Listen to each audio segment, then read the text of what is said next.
Welcome back. আশা করছি আপনারা সকলেই ভালো আছেন। তো যারা ইউটিউবিং করেন বা বিভিন্ন ফেসবুক পেজে কাজ করেন, তো অনেকে হচ্ছে ইন্ট্রো ইউজ করেন। তো ইন্ট্রো অনেকেরই প্রয়োজন হয়। আমাদের চ্যানেলে কিন্তু বেশ কিছু intro video editing tutorial already আমরা আপলোড দিয়েছি অনেক আগেও। তো প্রিভিউতে যেরকম ইন্ট্রোটা দেখলেন, আপনাদের মাঝে আজকে হচ্ছে শেয়ার করবো যে এই ধরনের ইন্ট্রো ভিডিও কীভাবে মেক করবেন আপনার চ্যানেলের জন্য। তো এর জন্য আমাদের একটি টেমপ্লেট লিঙ্ক প্রয়োজন হবে, যেটা ভিডিও ডেসক্রিপশনে দেওয়া আছে। আপনি ডাউনলোড করবেন, করার পর আমরা কাইনমাস্টার অ্যাপ্লিকেশনটিকে ওপেন করবো। করার পর এখান থেকে আমরা প্লাস যে নিউ প্রজেক্ট অপশনে দেখতে পাচ্ছি, এখানে ক্লিক করবো। তারপর এখান থেকে 6:9 রেশিওটাকে সিলেক্ট করবো। এরপর এখান থেকে মিডিয়া অপশনে চলে যাবেন, যাওয়ার পর আপনার ভিডিওটা ডাউনলোড অবস্থায় যে এখানে আছে জাস্ট ওইখানে ক্লিক করবেন। ক্লিক করার পর আপনি আপনার টেমপ্লেটটাকে সিলেক্ট করবেন। সিলেক্ট করে এখান থেকে আমাদের যে এডিট বক্সটা এখানে চলে আসবে। তো ডাবল ক্লিকের কারণে আমাদের দুইটা আসছে, আমি একটা রিমুভ করে দিচ্ছি। ওকে, তো এখানে যে দুইটা আছে, তো আমরা কিছুটা জুম করে নেব। এখানে মিউজিক অলরেডি দেওয়া আছে, আমাদের এক্সট্রাভাবে কোনো মিউজিক অ্যাড করতে হবে না, জাস্ট এটাকে একটু কাস্টমাইজ করতে হবে। তো এর জন্য আমরা যেটা করব, এখান থেকে হচ্ছে আমরা আমাদের টেমপ্লেটটিকে প্লে করে দেখব যে কোন পজিশনে আমাদের এখানে টেক্সটটা অ্যাড করতে হবে। তো এখানে মিউজিক যেহেতু অ্যাড করা আছে, আমরা জাস্ট ভিডিওটিকে ফলো করব। এখানে আমাদের ঠিক এই পজিশনে আমাদের হচ্ছে টেক্সটটাকে অ্যাড করতে হবে। তো এর জন্য আমাদের হচ্ছে পজিশনটাকে অ্যাডজাস্ট করে নিতে হবে। নেওয়ার পর আমরা যে পজিশনটাতে রাখবো ঠিক এই পজিশন। ওকে, তো এই পজিশনে রাখার পর এখান থেকে আমরা লেয়ার অপশনে ক্লিক করবো। এরপর হচ্ছে টেক্সটে, দেন হচ্ছে আমরা টেক্সটে আপনি আপনার চ্যানেলের নামটাকে লিখবেন। এখান থেকে আপনি আপনার যেই চ্যানেল অথবা পেজের নাম যদি হয় সেক্ষেত্রে সেটা দিয়ে জাস্ট ওকেতে ক্লিক করবেন।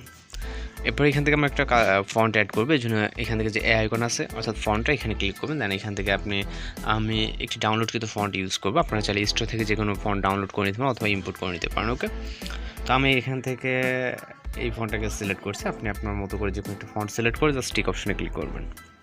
এরপর এই লেয়ারটাকে অবশ্যই ইন্ট অবধি রাখতে হবে। আমাদের ইন্ট যেখানে এই পজিশনে গিয়ে দেন হচ্ছে আমরা টেক্সটের লেয়ার একটা ক্লিক করব। এরপর এখান থেকে সিলেক্ট অপশন থেকে trim to right of play head. Okay, then আমরা যেটা করবো, এরপর টেক্সটটাকে কাস্টমাইজ করতে হবে। তো এখান থেকে আমরা চাইলে কালারটাকে অ্যাডজাস্ট করে নিতে পারি। এর আগে আমাদের যেটা করতে হবে, এখান থেকে টেক্সটের যেই অ্যাটাচমেন্ট এটাকে ঠিক করার জন্য আমরা এটাকে মিডল যে পজিশনটা রাখতে হবে, ঠিক ওই মিডল আগে রাখবো এটাকে। এই পজিশন মেবি এই পজিশন দিলে হচ্ছে। তো আমরা এই পজিশনটাতে রাখবো। ওকে, এখান থেকে এই দিক থেকে এইদিকে আর একটু কিছুটা নিচে দিতে হবে। তো একটা ভিডিও মেক করার জন্য অবশ্যই আপনাকে কিন্তু অনেকটা সময় এখানে ব্যয় করতে হবে। ওকে, তো আমরা এটা দিলাম। তো দেওয়ার পর এখন আমরা যেটা করবো, স্টার্টিং পয়েন্ট থেকে এখান থেকে আমরা একটা ইন অ্যানিমেশন দেবো। এর জন্য ইন অ্যানিমেশনে ক্লিক করবো। তারপর পপ যেই অ্যানিমেশনটা আছে এটাতে ক্লিক করবো। এটাতে ক্লিক করার পর আপনি চাইলে স্লো এবং ফাস্ট করে নিতে পারেন। ওকে, আমরা 1.5 দিয়ে দেখি। তো এখান থেকে 1.5 রাখবো। রাখার পর জাস্ট একটু প্লে করবো। এখান থেকে আমাদের এটা কিন্তু অনেকটা শর্ট করে দিতে হবে। ওকে, জাস্ট একদমই শর্ট করে দিছি, মানে ছোট করে দিতে হবে। এবার আমরা যেটা করব, এইটা হচ্ছে আমাদের যেই অ্যানিমেশন হবে, অ্যানিমেশনের সাথে সাথে কিন্তু আমরা বড় করব। তো অ্যানিমেশন দেওয়ার জন্য আমরা টেক্সট রেজিস্টার পজিশনে যাব। যাওয়ার পর এখান থেকে আমরা টেক্সটের লেয়ারে ক্লিক করলে আমরা সাইডে একটা চাবির আইকন দেখতে পাবো, জাস্ট এখানে ক্লিক করব। এখানে ক্লিক করলে আমাদের একটা রেড আইকন বসে যাবে। দেন আমরা কিছুটা রাইট সাইডে স্ক্রল করব।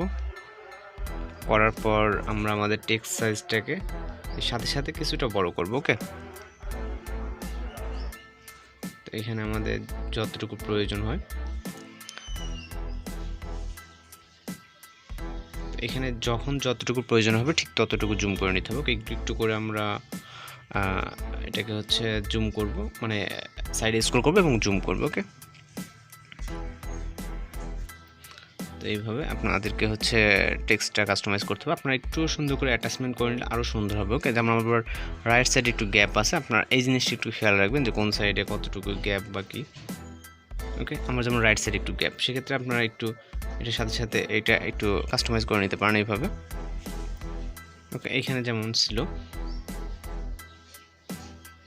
এইভাবে আমাদেরকে কিন্তু কাস্টমাইজ করে নিতে হবে। ওকে, এইটাতে যেমনটা কিছুটা আপনি এটাতে অ্যানিমেশন কি বলে। ওকে, আপনি আপনার মতো করে অ্যানিমেশন কিকে যুক্ত করে নেবেন। দেন আমরা যেটা করব, লাস্টে আমাদেরকে এখানে যেহেতু আমাদের যে বাল্বটা আছে, বাল্বের হচ্ছে এখানে কিন্তু আমাদের অন্ধকার হয়ে যাচ্ছে, অর্থাৎ ফেড আউট একটা অ্যানিমেশন এখানে দেওয়া আছে আউটে। তো সেক্ষেত্রে আমরা টেক্সটটাকে ফেড আউট অ্যানিমেশন দেবো, এই জন্য আউটে যাবো, যাওয়ার পর এখান থেকে ফেডে ক্লিক করবো। ফেডে ক্লিক করার পর এটা 0.6 রাখবেন, ওকে 6 রাখলে হবে। দেন হচ্ছে আমরা এটার কালারটাকে অ্যাটাচ করবো, এই জন্য এখান থেকে টিক অপশনে ক্লিক করে আবার টেক্সট লেয়ারে ক্লিক করে এখান থেকে কালারে ক্লিক করবো। দেন আমরা এখান থেকে যে কালারটাকে পছন্দ আপনি জাস্ট দিয়ে টিক অপশনে ক্লিক করবেন, ওকে।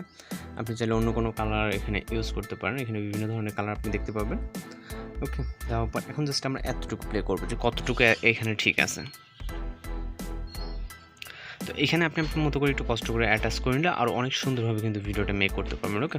তো এখানে ফেড আউটের যে অ্যানিমেশনটা এটাও কিন্তু মোটামুটি অনেকটা ঠিক আছে। আপনি জাস্ট এইখান থেকে একটু কাস্টমাইজ করতে হবে। আমরা যেটা করছি হচ্ছে যেহেতু একটু সময় নিয়ে করতে হবে, তো এখান থেকে আমাদের মোটামুটি অনেকটা ঠিক আছে। জাস্ট প্রথম দিকে একটু অ্যানিমেশনটা অ্যাটাচ নেই, তো এইগুলোকে আশা করি অ্যাটাচ করে নেবেন। জাস্ট এখান থেকে আমাদের সাউন্ড দেওয়া আছে, আমাদের কোনো এক্সট্রা সাউন্ড দরকার নেই। তো জাস্ট আমরা ভিডিওর এক্সপোর্ট অপশনে ক্লিক করবো, তারপর এখান থেকে এক্সপোর্টে ক্লিক করে আমাদের ভিডিও রেটিং সেভ হয়ে যাবে। তো এইভাবে আপনি আপনার চ্যানেলের জন্য বা যে কোনো আপনার ফোনের জন্য ইন্ট্রো মেকিং করে নিতে পারেন। তো মূলত আজকে টিউটোরিয়াল ভিডিও পর্যন্ত দেখা হচ্ছে পরবর্তী কোনো ভিডিওতে। সেখানে ভালো থাকবেন, সুস্থ থাকবেন।